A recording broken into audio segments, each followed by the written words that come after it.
कई बार ऐसा होता है कि सॉल्यूशन पढ़ने के बाद तुम्हें समझ में नहीं आएगा, तो तुम क्या करो, क्वेश्चन और वो सॉल्यूशन चैट जीपीटी को दे दो और एक कह दो कि एक एग्जांपल के थ्रू ड्राई रन करके समझा दो।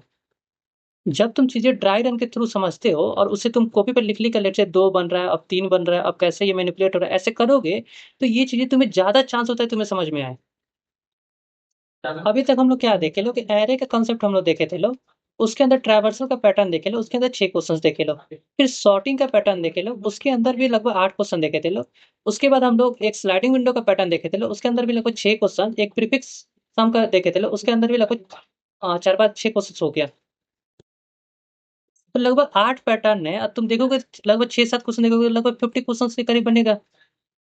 यानी अगर तुम एरे के अंदर 50 क्वेश्चंस कर लेते हो, जो अभी बताया जा रहा है, तो तुम्हें पैटर्न नोटिस होना शुरू हो जाएगा। एज़ कंपेयर टू तुम 100 प्रॉब्लम्स करो लीड कोड पे।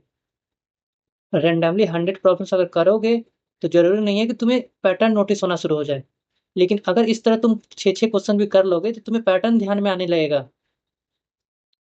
वही है कि तुम्हें शुरुआत में अगर तुम नॉर्मली एरे के लिए जाओगे पढ़ने, डीएसए का एरे टॉपिक उठाओगे, तुम्हें बहुत सिंपल लगेगा।